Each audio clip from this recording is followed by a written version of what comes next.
All right, I need you to just picture this.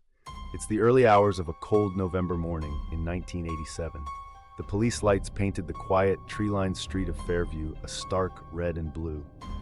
The scene was a small, unassuming suburban home, the kind of place where nothing ever happened. Inside, tragedy had struck.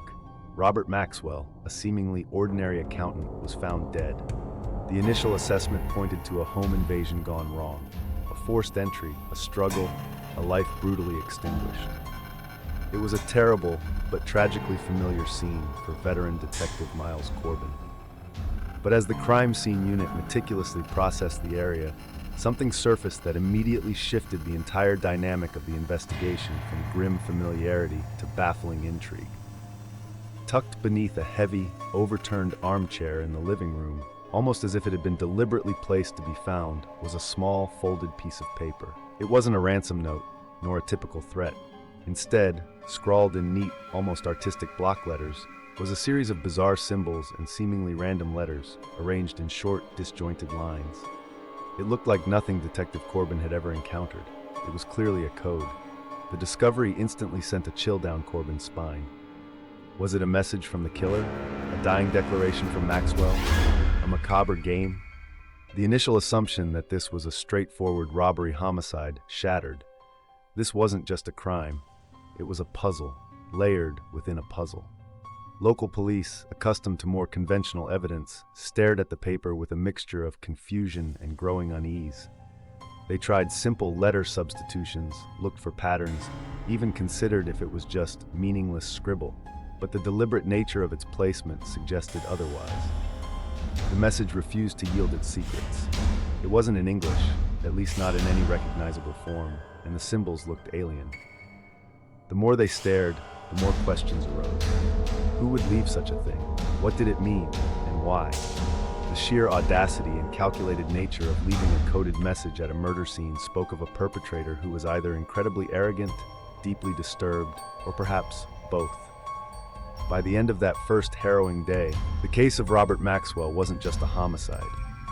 It was a strange, dark, and mysterious enigma, where the most vital piece of evidence was a locked secret, a silent, coded whisper from the crime scene, leaving investigators baffled and the public intrigued by the chilling appearance of a puzzle they knew they had to solve. The discovery of the coded message at Robert Maxwell's murder scene transformed Detective Corbin's investigation into a desperate intellectual battle. Realizing this was far beyond the scope of local police, they quickly called in the big guns, a team of cryptanalysts from a specialized federal unit, alongside an academic linguist renowned for his work on obscure languages and ancient scripts. This wasn't about dusting for fingerprints anymore. It was about deciphering the twisted thoughts of a killer. The experts immediately recognized the immense challenge. The message was short, which is often the bane of codebreakers, as there are fewer patterns to exploit. It used a mix of Latin letters, some numerical sequences, and a handful of symbols that resembled astrological signs or alchemical notations. This wasn't a simple substitution cipher, where one letter consistently stands for another.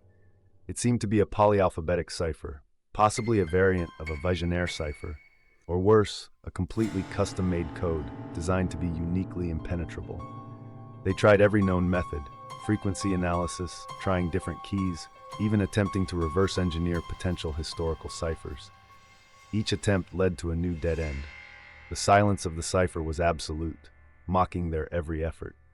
The cryptanalysts worked around the clock, fueled by coffee and a grim determination. Whiteboards filled with equations, possible keys, and discarded theories. The frustration was palpable. Every false positive, every near breakthrough that fizzled out only deepened their despair. This wasn't just a puzzle. It was the key to understanding a murderer, and it stubbornly refused to yield its secrets. The stakes were incredibly high. A killer was out there, potentially leaving more victims, while the crucial clue lay hidden in plain sight. Meanwhile, the media and public became captivated by the story of the Fairview cipher. Local news ran segments showcasing the mysterious symbols, inviting viewers to send in their theories. The police department's phone lines were flooded with calls from amateur decoders, some offering surprisingly insightful observations, others pushing wild conspiracy theories that only added to the noise. From disgruntled ex-employees using obscure business codes to elaborate schemes involving ancient cults, every conceivable interpretation was thrown into the mix. This public fascination, while keeping the case in the spotlight, also introduced a torrent of unverified information that only complicated the legitimate investigation. The uncracked code cast a pervasive, creepy pall over the entire case. What dark secrets did it hold? Was it a confession? A hidden instruction to an accomplice? A taunt? The very idea that the killer had meticulously crafted such an intelligent and elusive message, then left it for police to find, spoke volumes about their arrogance or their disturbed mind. The cipher wasn't just evidence, it was a psychological weapon, an unsettling taunt from an unknown perpetrator who seemed to delight in their intellectual superiority. As weeks turned into months, the code remained stubbornly unbroken, a silent testament to the criminal's cleverness or twisted genius. The case of Robert Maxwell, initially a shocking murder, had now transformed into an enduring cold case, where the vital clue was literally hidden in plain sight, mocking investigators and leaving the community with a chilling sense of an unresolved, strange, dark, and mysterious enigma. As the initial surge of detective work and cryptographic analysis eventually stalled, the case of Robert Maxwell and its baffling cipher began its slow, agonizing transition into a cold case. The brilliant minds brought in to crack the code had exhausted every avenue, and with no new leads or external developments, the active investigation gradually wound down. The file, thick with reports, forensic analyses, and countless failed decryption attempts, was quietly moved into the archives, a frustrating testament to a crime that mocked every effort to solve it. The uncracked message remained the haunting, central piece of this unsolved mystery. Was it a confession detailing the killer's motives, a coded instruction to an accomplice revealing a larger criminal enterprise, or perhaps a chilling boast, a final, arrogant taunt from a perpetrator confident in their intellectual superiority? The inability to decipher it meant the motive, the method, and the full scope of Robert Maxwell's murder remained perpetually mysterious. It left investigators with a gnawing feeling that the answer was literally in their hands, locked away behind a barrier of symbols and letters they couldn't penetrate. For Maxwell's family, the uncracked cipher was an added layer of torment. Not only were they grieving the sudden, brutal loss of their loved one, but they also lived with the agonizing knowledge that a key to understanding his death, and perhaps to finding justice, lay hidden in plain sight.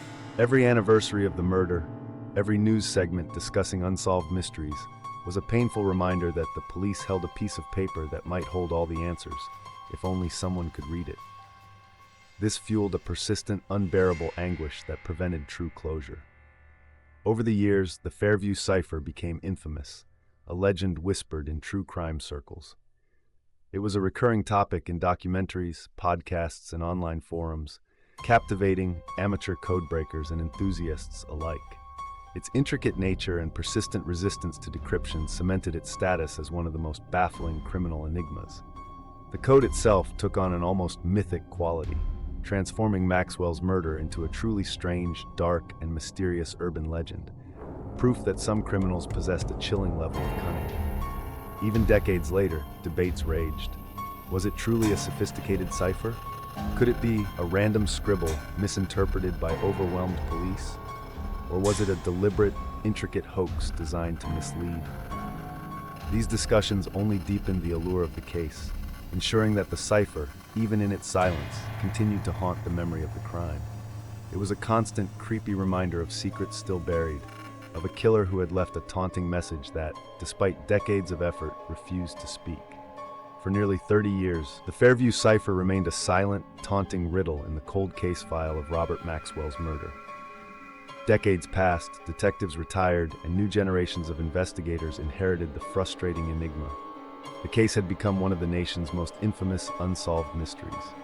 Its strange, dark, and mysterious code whispered about in true crime circles, seemingly destined to remain unbroken.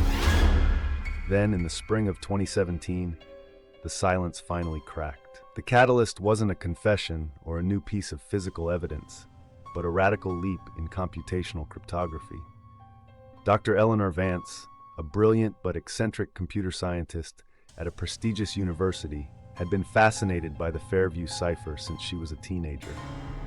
For years, she had worked on it as a personal project, developing a new algorithm that employed advanced pattern recognition and artificial intelligence far beyond the capabilities of the 1980s. Eleanor's software began analyzing the code, not just for letter frequencies, but for subtle shifts in symbol usage, spacing anomalies, and even tiny, almost imperceptible inconsistencies in the killer's handwriting that could betray a hidden structure. After weeks of processing, the algorithm flagged a small, recurring sequence of numbers. When Eleanor cross-referenced this sequence with publicly available almanacs from 1987, she noticed a horrifying pattern. The numbers corresponded to specific dates, and those dates aligned precisely with local news reports of minor, seemingly unrelated incidents that had occurred in Fairview in the months leading up to Maxwell's murder. A vandalized public park, a small arson, a missing pet. The moment of breakthrough was both exhilarating and chilling. Eleanor's algorithm confirmed that these numbers were acting as a key, shifting the polyalphabetic cipher in a highly complex and unique way. With this key, the initial part of the cryptic message began to yield a terrifying string of words. It wasn't a confession, not directly. Instead, it was a chilling boast, a taunt written by a calculating mind. The silence is mine, a new order begins, watch. This partial decryption immediately sent shockwaves through the renewed true crime investigation. Detective Miles Corbin, now long retired but still haunted by the case, wept openly when he heard the news. The new information transformed their understanding of the killer. This wasn't a random home invasion gone wrong. This was a calculated act, a prelude, a terrifying declaration from a serial offender who felt untouchable. The minor incidents now appeared to be practice runs, tests of an individual's growing audacity. The deciphered phrase offered a terrifying glimpse into the intelligence and disturbed psychology of the perpetrator, making them seem even more creepy than before.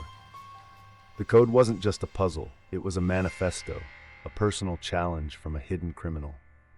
While the full message remained elusive, the silent code had finally begun to speak, potentially leading to long-awaited justice, but also posing new, complex questions about the chilling mind behind the symbols.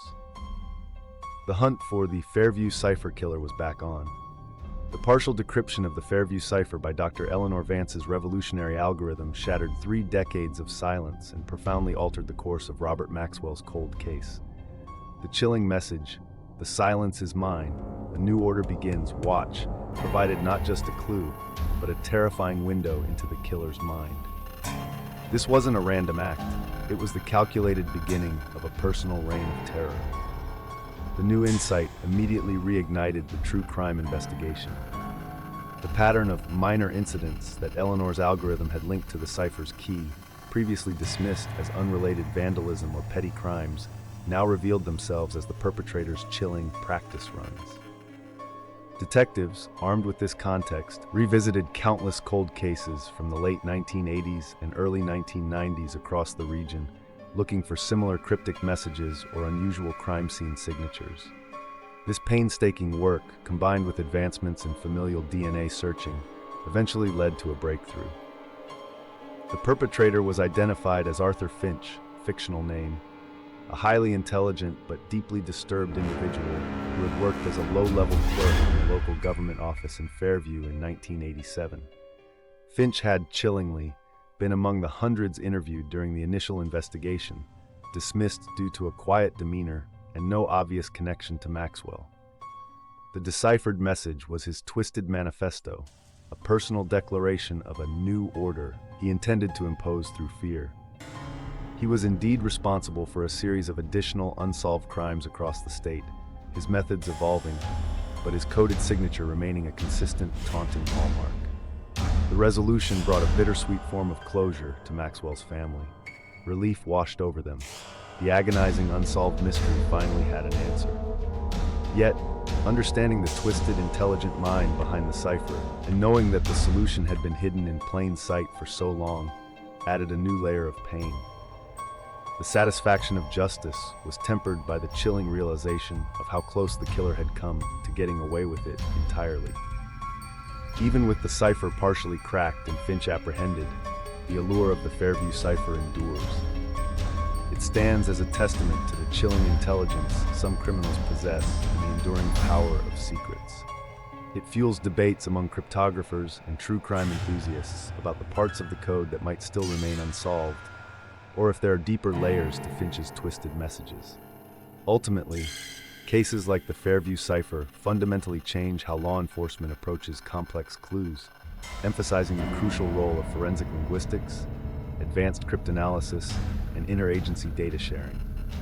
They serve as a powerful, creepy reminder that the human mind, in its darkest corners, can craft puzzles designed to confound even the most brilliant investigators. When these silent messages finally speak, they not only solve cold cases, but unveil a true story more strange, dark, and mysterious than any fiction, revealing the profound terror when secrets, after decades, finally break their silence.